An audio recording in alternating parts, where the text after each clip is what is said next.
See, thing is, I'm basically connected to only one team from the beginning. That team is, I sort of saw immense potential in people. Okay, I mean, I would say that is what it is in a sense. Whether it is my colleagues or whether it is our employees or whether it is our customers or suppliers or whoever it is, I I think everybody can do better, right? In a sense, in my college, my first business is a company called Desto. What I did is I sort of took all the students who can do designing, coding, web development, and stuff like that, made a club, like a 20-25 members club. And then I bought in commercial projects from startups or IIT Madras alumni and stuff like that. Then I gave these commercial projects to these guys to work on their weekends, evening hours, and stuff like that. And they actually made real money. When they actually, and I also made money in the form of margin and stuff like that. So the reason I did this business is not because I am like kick-ass in coding or kick-ass in designing or I am passionate about any of those. The reason I did this business, the only two things kept me going. One is I really saw a lot of self-worth building in the students who are doing the work. Number one, I also personally got a lot of exposure to the outer world, right? When you're on campus and you're studying all the time, when you're only busy about your next exam, your next GPA, or the girl you're trying to date and stuff like that, you lose the bigger picture of what is going on in the world, right? So I was really proud of the kind of exposure I got, and I felt there is a lot possible, right? So that's so in a sense for me it's all about if I did 3-4 years of work, did I make a few people feel worthy of themselves, feel more confident about themselves? Did I find value in some people where nobody else found value? That is the whole picture for me. Having said that, in college it was much more easy, right? In the sense working with people. What I found out is later on as I started companies with similar theme, uh, I realized that when you're trying to do good, people will actually see you as bad. In the sense, uh, because for the very reason they are not comfortable enough to break out of their own shell, because all the world has basically told them till then, saying that you are only this, you cannot do more than this and stuff like that. So yeah, so I fundamental thing that sort of gave me purpose is I thought I can help a lot of people, uh, using my skills, my innovation abilities, my creativity, and my help with my friends. I saw my biggest skill is connect is about bringing all these abilities together. But that is also the same force which will sort of put me down all the time, because people are not willing to change. People are not ready to empathize with other people. People take things for granted, all of that, right? So yeah, so that is the force behind why I practice entrepreneurship. I'm not the technology guy or product guy. I embrace those. I love technology, but that is not the core that drives me. If that is the core that would have driven me, I would have like completed my degree and gone to US, because that's where the best tech happens. So my brother is in the US, for example. He does that. Yeah, but technology is not the fundamental driving force for me. That's the reason I didn't do that.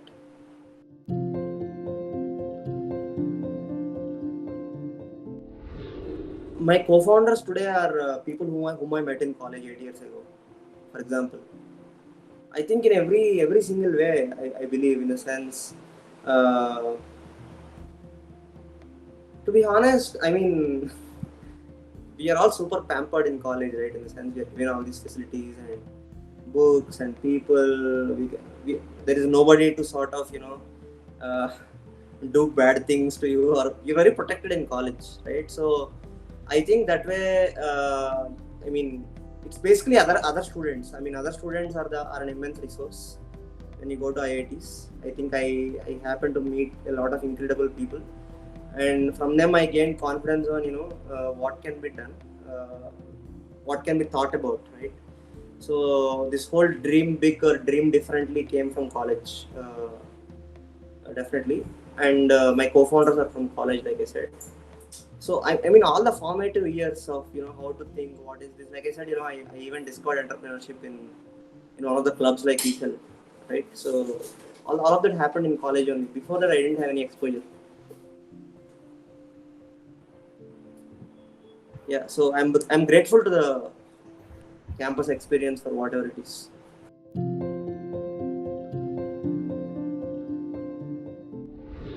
The best message or best lesson I learned is never rush it.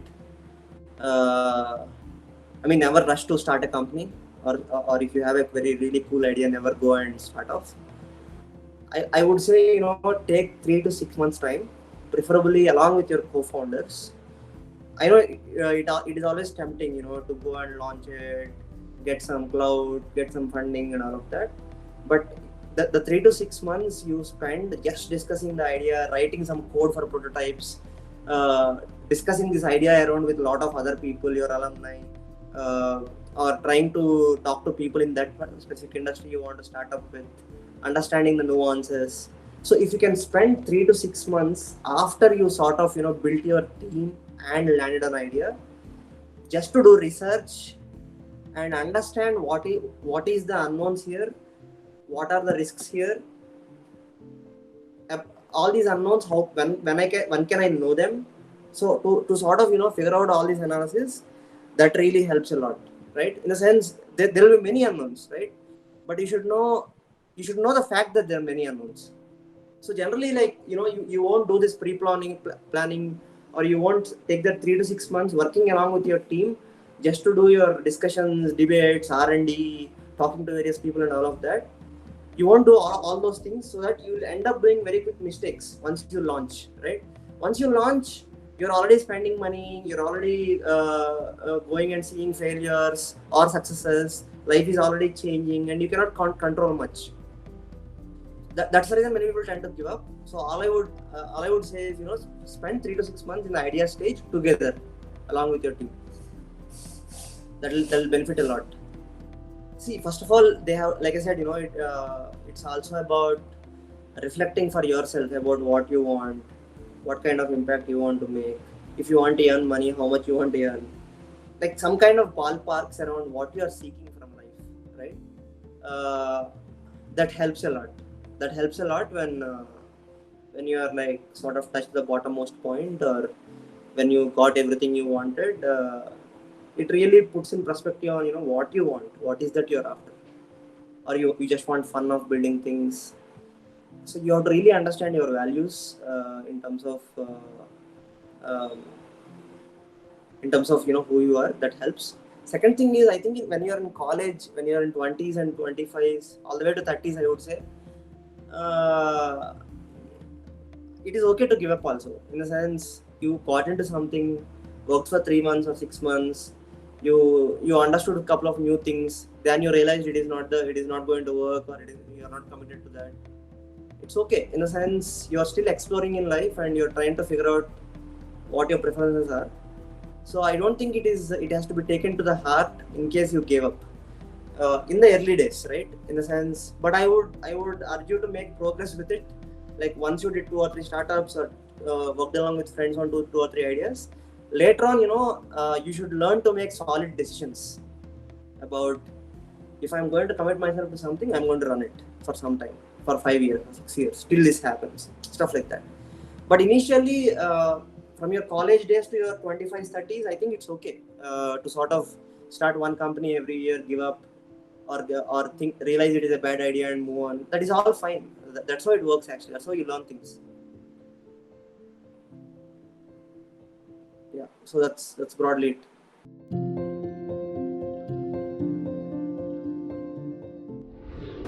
Yeah. So I mean, one thing about me is I'm more of an optimist. Sometimes I become very, very hopefully optimistic. So one thing I would have done differently is, in the way I think, I would have studied both the sides, optimistic side and pessimistic side, more rigorously in various situations or various decisions I have made in the past. So yeah, that a balance on that is something I would have achieved in a better way.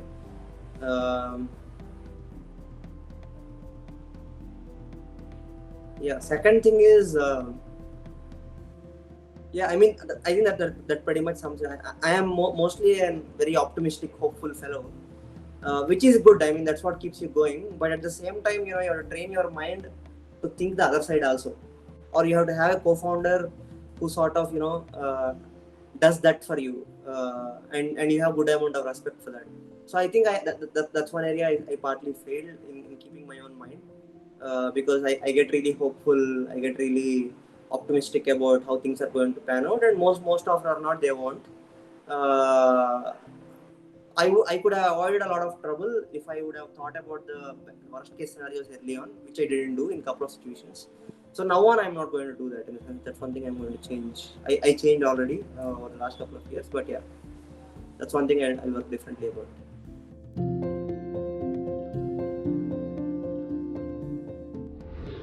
Not any quote, really. Not. I'm not that kind of a guy. But I think one thing is, this too shall pass. So it's more of not getting attached to your short-term outcomes, and really like doing justice to your own dream in the long term. That's what it is. Everything you are facing in the short term, whether it is trouble or rejection or some kind of great success in the short term, all of that will pass. That is not permanent. Only your attachment to your own long term dream is your justice to your life. That's all.